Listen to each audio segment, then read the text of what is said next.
நண்பர்களுக்கு வணக்கம். மறுமலர்ச்சி திராவிட முன்னேற்ற கழக முதன்மை செயலாளரும் திருச்சி நாடாளுமன்ற உறுப்பினருமா இருக்காங்கல்ல துரை வைகோ, அவங்கள பத்தின ஒரு விஷயம் தான் நம்ம இப்ப ஷோல பேச போறோம். வாங்க பாத்தரலாம்.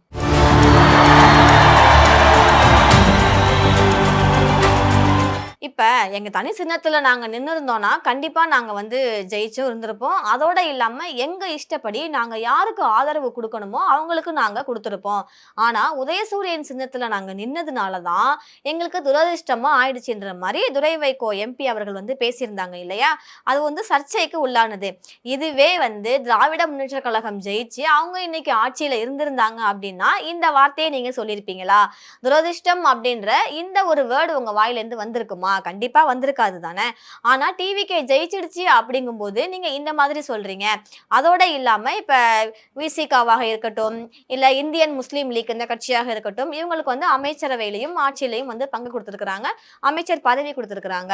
அதனால நம்மளும் ஒருவேளை தனி சின்னத்துல நின்று நம்ம ஜெயிச்சிருந்தோம்னா, நமக்கும் ஒரு மினிஸ்டர் பதவியோ அந்த மாதிரி ஆட்சியில அதிகாரத்துல பங்கு கிடைச்சிருக்கும் அப்படின்ற ஒரு எண்ணத்துல அவங்க பேசுறாங்க அப்படின்ற மாதிரியும் அரசியல் வட்டாரத்துல இது பெரும் விவாதத்துக்கு உள்ளானது, பேசும் பொருளாக மாறுனுச்சுன்னே சொல்லலாம்.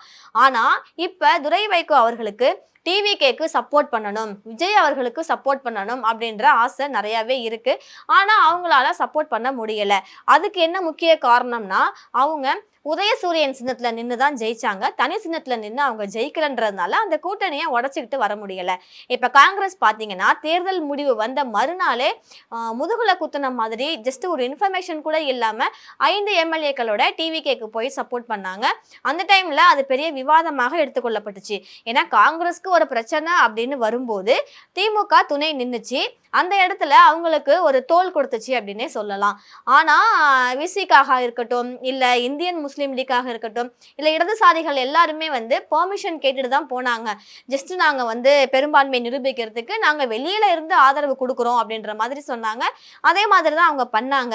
அதற்கு தமிழக முதலமைச்சர் இருக்கக்கூடிய விஜய் அவர்கள் கூட அவங்களுக்கு ஆட்சியிலையும் அதிகாரத்திலையும் பங்கு கொடுத்து அவங்களுக்குலாம் அமைச்சர் பதவி கொடுத்து அழகு பார்த்தாருன்ற மாதிரி பெருசா டாக்லாம் போயிட்டு இருந்துச்சு. துரை வைகோ அவர்கள் இப்படி நினைக்கிறாங்க போல, நம்மளும் பம்பரசனத்துல நம்ம நின்று ஜெயிச்சிருந்தோம்னா 2 எம்எல்ஏக்களோட நம்மளும் தமிழக வெற்றி கழகத்துக்கு நம்ம ஆதரவு கொடுத்திருக்கலாம். ஆனா துரதிர்ஷ்டவசமா நம்மளால கொடுக்க முடியல அப்படின்ற மாதிரி அவர் சொன்னது. அது எப்படி அவர் அப்படி சொல்றாரு? அன்லக்கிலி அப்படின்ற வேர்டு அவர் எப்படி அவர் வாயில வந்துச்சு? இதுவே டிஎம்கே ஜெயிச்சிருந்தாங்க அப்படின்னா அவர் கண்டிப்பா சொல்லியிருக்க மாட்டாரு தானே அப்படின்ற மாதிரி ஒரு டாக் போயிடுச்சு. அது மட்டும் இல்லாம விஜய் அவர்கள் ஜெயிக்கும் போது ஒரு ட்ரெண்ட் ஒன்று கிரியேட் பண்ணாங்க. அதாவது ஒவ்வொரு மேடையிலையுமே ஒவ்வொரு பரப்புரையின் போதுமே இங்க 2 பேருக்கு தாங்க போட்டி, ஒன்னு டிவிகே இன்னொன்னு டிஎம்கேன்னு பேசினாங்க இல்லையா? அப்படியே அவங்க எதிரியாக நினைக்கக்கூடிய டிஎம்கே உடைய தலைவர் மு.க. ஸ்டாலின் அவங்கள போய் வீட்டுல சந்திச்சாங்க. புக்கெல்லாம் பிரசன்ட் வாங்கி வாழ்த்து பெற்றுட்டு வந்தாங்க. நிறைய தலைவர்கள் அவங்க பார்த்தாங்க. அந்த வரிசையில மறுமலர்ச்சி திராவிட முன்னேற்ற கழக தலைவர் வைகோ அவர்களையும் நேர்ல போய் மீட் பண்ணி அவங்க கிட்ட இருந்தும் வாழ்த்து வாங்கிட்டு வந்தாங்க இல்லையா? அந்த டைம்ல அவங்க வீட்டுல நடந்த நிகழ்ச்சி ஒரு மகிழ்ச்சிக்கு உள்ளானதா இருந்துச்சு. அதாவது அவங்க வீட்டுல வேலை செய்யற பணிப்பெண்களையும் கூப்பிட்டு விஜய் அவர்களுக்கு இன்ட்ரடியூஸ் பண்ணி வச்சாங்க. இந்நாள் முதலமைச்சர் விஜய் அவர்களுக்கு இன்ட்ரடியூஸ் பண்ணி வச்சாங்க. அவங்களும் ரொம்ப சந்தோஷமா துள்ளி குதிச்சு, இப்ப நம்ம வீட்டுக்கு ரிலேஷன் வந்தா நம்ம எப்படி ஹாப்பியா ஃபீல் பண்ணுவோம், அது மாதிரி அவங்க திருஷ்டி சுத்திலாம் எடுத்து போட்டாங்க. திரும்பி முதலமைச்சர் அவர்களும் வைகோ அவர்களுடைய வீட்டு பணிப்பெண்களுக்கு பணியாளர்களுக்கு திருஷ்டி சுத்தி போட்டாங்க. அந்த டைம்ல துரை வைகோ அவர்கள் இது மாதிரி சொல்லியிருந்தாங்க, இவங்க விசில் சின்னத்துக்கு தான் ஓட்டு போட்டாங்க அப்படின்ற மாதிரி சொல்லியிருந்தாங்க. இது பெரிய ஆச்சரியம் கலந்த மகிழ்ச்சியை தான் உண்டு பண்ணுச்சு டிவிகே காரங்க எல்லாத்துக்குமே. அதுல இருந்தே துரை வைகோ அவர்களுக்கு விஜய் அவர்களுக்கு நம்ம ஆதரவு கொடுக்கணும், வெளியில இருந்து ஆதரவு கொடுக்குறாங்களோ இல்ல கூட்டணியில போறாங்களோ இது நம்ம பண்ணணும் அப்படின்ற ஒரு ஆசை இருந்துச்சு. அதனால இப்ப முதலமைச்சர் விஜய் அவர்களை நாடாளுமன்ற எம்பி துரை வைகோ அவங்க மீட் பண்ணியிருக்கிறாங்க. மீட் பண்ணப்ப கடையநல்லூர், சீர்காழி இந்த 2 தொகுதியில மறுமலர்ச்சி திராவிட முன்னேற்ற கழக வேட்பாளர் ஜெயிச்சிருக்கிறாங்க இல்லையா? இந்த 2 எம்எல்ஏக்கள் இவங்க பக்கம் இருக்கிறாங்க. நாங்க வேணா இந்த 2 தொகுதியை ரிசைன் பண்ணிடுறோம், ராஜினாமா பண்ணிட்டு இப்ப இடைத்தேர்தல் இப்ப எப்படியும் அம்பாசமுத்திரம், தாராபுரம், பெருந்துறை, திருச்சி கிழக்கு இந்த இடத்துல எல்லாம் நடக்க போகுது போகுது இல்லையா? சோ இந்த 5ஓட சேர்த்து இந்த 2யும் நம்ம சேர்த்துக்கலாம். சேர்த்ததுக்கு அப்புறமா நாங்க ஜெயிச்சு வந்தோம்னா நாங்க உங்க கூட்டணியில தொடர்றோம். அப்ப உங்களுக்கு பெரும்பான்மை கிடைக்கும் இல்லையா? ஏன்னா காங்கிரஸ் என்னைக்கா இருந்தாலும் வெளியில போயிட்டாங்கன்னா கஷ்டம். அதே மாதிரி விசிகாவும், ஐயுஎம்எல்லும் இடதுசாரிகளும் நாங்க வந்து ஆதரவு தெரிவிக்கல, வாபஸ் வாங்கிக்கிறோம்னு சொல்லிட்டாங்கன்னா உங்களுக்கு கஷ்டம். அதனால நாங்க வந்து வர்றோம். கூட்டணியில இருந்தாங்கன்னா கண்டிப்பா அதுக்கப்புறம் பயம் இல்லல்ல அப்படின்ற மாதிரிலாம் டாக்ஸ் வந்து போயிருக்கு. ஆனா முதலமைச்சர் விஜய் அவர்கள் மறுத்திருக்கிறாங்க. ஏன்னா ஏற்கனவே வந்து 5 தொகுதிக்கு இடைத்தேர்தல் நடக்க இருக்குது. இதுல இந்த 2 தொகுதியும் மறுபடியும் வேண்டாம். ஏன்னா ஏடிஎம்கே அமைச்சர்கள் 4 பேர் ரிசைன் பண்ணிட்டு உள்ள போயிருக்கிறாங்க. விஜய் அவர்களுமே 2 தொகுதியில ஜெயிச்சதுனால பெரம்பூர் அவங்க வச்சுக்கிட்டு திருச்சி கிழக்குல ரிசைன் பண்ணாங்க. நன்றியெல்லாம் தெரிவிக்கிறதுக்கு போயிட்டு அப்பவே வாக்கு சேகரிச்சுட்டு வந்துட்டாங்க. இந்த மண்ணோட மைந்தனை தான் இந்த மண்ணில நிறுத்துவேன் அப்படின்ற மாதிரி ஒரு ஹிண்ட்டும் கொடுத்துட்டு வந்தாங்க. அதனால மேபி சஞ்சீவா இருக்க மாட்டாங்க. ஏன்னா தூத்துக்குடி தொகுதியில வந்து அவங்களுடைய ஃப்ரெண்டு ஸ்ரீநாத் அவங்களுக்கு வந்து பதவி கொடுத்து அவங்களுக்கு அமைச்சர் பதவியே கொடுத்துருக்குறாங்க. அவர் கூட இப்ப ரீசெண்டா ஒரு பேட்டியில வந்து இங்கிலீஷ்ல வந்து பேசியிருந்தாரு. ஃபுல்லா நான் ஒரு குடிமகன், தமிழ்நாட்டுடைய குடிமகன்றதை நிரூபிச்சிருந்தாரு இல்லையா? அந்த அளவுக்கு அவர் வந்து பேசியிருந்தாரு. ஒரு குடிமகன் எப்படி பேசுவாங்க அது மாதிரி அவர் வந்து பேசியிருந்தாரு. ஸோ அதே மாதிரி ஒரு சம்பவம் திருச்சி கிழக்குல நடக்குமான்னு பார்த்தீங்கன்னா கண்டிப்பா நடக்காதுன்ற மாதிரி தான் தெரியுது. ஏன்னா சஞ்சீவ் அவர்கள் திருச்சி கிடையாதுல்ல. ஸோ மண்ணின் மைந்தன் தான் நிப்பாட்டுவன்ற மாதிரி முதலமைச்சர் சொல்லியிருக்காரு. சொன்ன வாக்க காப்பாற்றுவாரா இல்லையான்னு இன்னும் கொஞ்ச நாள்ல தெரிஞ்சிடும். ஏன்னா அந்த தொகுதி பங்கீடு வேட்பாளர் எல்லாம் வந்து சீக்கிரமா ஃபைனலைஸ் பண்ணிடுவாங்க. அதுக்கான டாக்ஸ் ஒவ்வொரு கட்சியிலுமே போயிட்டு இருக்குது. இப்ப டிவிகே திருச்சியில ஒரு பவர்ஃபுல்லான ஆளை நிப்பாட்டினா மட்டும்தான் அவங்க ஜெயிக்க முடியும். இரண்டாவதாக அதை விட பவர்ஃபுல்லான ஆளா டிஎம்கே அவங்க வந்து நிப்பாட்டணும். ஏன்னா அந்த தொகுதியில அவங்க வெற்றியை கைப்பற்றினாங்க தான் அவங்களுக்கு இன்னும் கொஞ்சம் கட்சிக்கு வந்து வலு சேர்க்கிற மாதிரி இருக்கும். ஆனா இந்த இடைத்தேர்தல் வந்து வரும்போது ஆளுங்கட்சி தான் ஜெயிக்கும் அப்படின்றது ஒரு எழுதப்படாத ஒரு சட்டம், எழுதப்படாத விதியா தமிழ்நாட்டில் இருக்குன்னே சொல்லலாம். ஸோ அதனால திருச்சி நாடாளுமன்ற உறுப்பினர் துரை வைகோ அவர்கள் வந்து ஆசைப்படுறாங்க கடையநல்லூர் எம்எல்ஏவையும் சீர்காழி எம்எல்ஏவையும் நம்ம வந்து ராஜினாமா பண்ணிட்டு நம்ம டிவிகே கூட்டணியில தொடரலாம். இங்கே தொடர்ந்துட்டு நம்ம ஜெயிச்சிட்டோம்னா இவங்களுக்கு நம்ம பெரும்பான்மை நிரூபிச்சிடலாம், அவங்களுக்கும் ஈஸியா இருக்குன்னு இவர் வந்து ஒரு பெரிய மாஸ் மூவ் பண்றாரு. ஆனா விஜய் அவர்கள் இதுக்கு பிடி கொடுத்த மாதிரி தெரியல.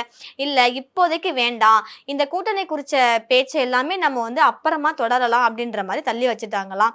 இதுக்கு முன்னால தேர்தலுக்கு முன்னால விஜய் என்ன சொன்னாங்க, கூட்டணிக்கு நாங்க வந்து எல்லாரையுமே அழைக்கிறோம், யாரு வேணாலும் வரலாம் அப்படின்னாங்க. அந்த டைம்ல துரை வைகோ வந்து போகல அவங்க கூட்டணிக்கு. இப்ப தமிழக வெற்றி கழகம் ஆட்சியில இருக்கிறதுனால அதிகாரத்துல நமக்கு பங்கு தரலாம், நம்ம அந்த கூட்டணிக்கு போயிருந்தா நமக்கும் வந்து ஒரு அமைச்சர் பதவி கிடைச்சிருக்கும், நமக்கும் அந்த அங்கீகாரம் கிடைச்சிருக்குன்ற மாதிரி இவங்க வந்து ஆசைப்படுறாங்க. ஆனா இதே டிஎம்கே வந்து வைகோ கட்சிக்கு வந்து சதி பண்ணிடுச்சு அப்படின்னு தான் சொல்லலாம். ஏன்னா இத்தனை வருஷமா கூட்டணியில தொடர்றது யாருன்னு பாத்தீங்கன்னா கண்டிப்பா வந்து வைகோ அவர்கள் தான். ஆனா அவர்களுக்கு வெறும் 4 சீட்டு தான் கொடுத்தாங்க. அதுவும் நிர்பந்தத்தோட கொடுத்தாங்க. அவங்களோட சின்னத்துலதான் அவங்க போட்டியிடணும் அப்படின்ற மாதிரி ஒரு நிர்பந்தத்தோட ஒரு கட்டளையோட தான் கொடுத்தாங்க. ஆனா தேமுதிகவுக்கு 10 சீட்டு வந்து கொடுத்தாங்க, ஒரு மாநிலங்களவை சீட்டு வந்து கொடுத்திருந்தாங்க. அதே மாதிரிதான் மக்கள் நீதி மையம் கமல்ஹாசன் அவர்களுக்கும் வந்து சீட்டு ஒதுக்கப்படல அப்படின்னாலும் அவங்க வந்து வேண்டான்னு பெருந்தன்மையா விலகிட்டதா வந்து பேசப்பட்டாலும் அவங்களுக்கும் வந்து ஒரு மாநிலங்களவை சீட்டு கொடுத்தாங்க இல்லையா? அப்ப இத்தனை வருஷமா கூட்டணியில இருந்தாங்கல்ல, டிஎம்கே கூட தானே இவங்க எல்லாத்துக்குமே இருந்தாங்க. ஆனா இதே வைகோ அவர்கள் கலைஞரையும் சரி இல்ல முன்னாள் முதல்வர் ஸ்டாலின் அவர்களையும் சரி பேசாத பேச்சு கிடையாது. நிறைய மேடைகள்ல அவங்கள விமர்சிச்சிருக்காங்க, பேசியிருக்காங்க அப்படின்னு தான் சொல்லலாம். சோ இவங்க மேலேயும் தப்பு இருக்கு, இவங்க மேலேயும் தப்பு, 2 பேர் மேலேயுமே வந்து மிஸ்டேக் இருக்கிற மாதிரி தான் அரசியல் பார்வையாளர்கள் கருதுறாங்க. ஆனா அரசியல் வாழ்க்கையை பொறுத்த அளவுல நிரந்தர ஒரு நண்பனும் கிடையாது, நிரந்தர ஒரு எதிரியும் கிடையாது அப்படின்ற மாதிரி இன்னைக்கு பிரிஞ்சு போறவங்க நாளைக்கு கூட்டணி வைப்பாங்க. அதே மாதிரி கூட்டணியில இருக்கிறவங்க அவங்க வந்து பிரிஞ்சு போவாங்க. இது வந்து எல்லா கட்சியிலுமே பார்த்திருக்கோம். ஏன்னா இபிஎஸ் அவர்களும் அண்ணாமலை அவர்களும் ஒருத்தருக்கு ஒருத்தர் ரொம்பவே வந்து தரக்குறைவா மாறி மாறி பேசிக்கிட்டாங்க. இபிஎஸ் அவர்கள் இருக்கிற இடத்துல அண்ணாமலை போக மாட்டேன்னு சொன்னதுனால அண்ணாமலை அவர்களுடைய பதவியவே பறிச்சுட்டு அந்த பதவியை பாஜக மாநில தலைவர் பதவியை நயினார் நாகேந்திரனுக்கு கொடுத்தாங்க. ஆனா அதுக்கப்புறமும் ஒரே மேடையில அவங்க வந்து ஹேண்ட்ஷேக் பண்ணிட்டு ஹக் பண்ணிட்டு அவங்க வந்து பிரச்சாரத்தை மேற்கொள்ளலையா? அது மாதிரி இவங்களும் வந்து பண்றாங்க. சோ நேத்து வந்த கட்சி தேமுதிகவுக்கு 10 சீட்டு கொடுத்தீங்க, நாங்க உங்க கூடவே தொடர்றோம், எங்களுக்கு வெறும் 4 தான் கொடுத்துருக்கீங்க அப்படின்ற மாதிரி சின்ன மன வருத்தம் வந்து மறுமலர்ச்சி திராவிட முன்னேற்ற கழகத்துக்கு ஏற்கனவே இருந்ததுதான், இல்லைன்னு சொல்லிட முடியாது. ஆனா தலைவர் வைகோ அவர்கள் ஆசைப்படுறது வந்து டிஎம்கே கூட்டணியில தான். டிஎம்கேல இருக்கிறவங்க திட்டுனா கூட ஒரு அன்பால தான் திட்டுறாங்க என்ன அப்படின்ற மாதிரி தான் ஒரு பெருந்தன்மையா வந்து கடந்து போறாரு. ஆனா துரை வைகோ அவர்களுக்கு டிஎம்கே கூட்டணியில தொடர்வதற்கு ஆசை கிடையாது அப்படின்னும், அதே நேரத்துல டிவிகேல தான் அவர் வந்து சேரணும், டிவிகேல கூட்டணி வைக்கணும், இங்க வந்து ஆதரவு கொடுக்கணும். ஏன்னா இங்க ஆதரவு குடுத்தா தானே அமைச்சரவையில, ஆட்சியில பங்கு கிடைக்கும். அதனால இது வந்து வேணுன்ற மாரி இவருக்கு வந்து ஆசை அப்படின்ற மாதிரி தெள்ள தெளிவா தெரியுது.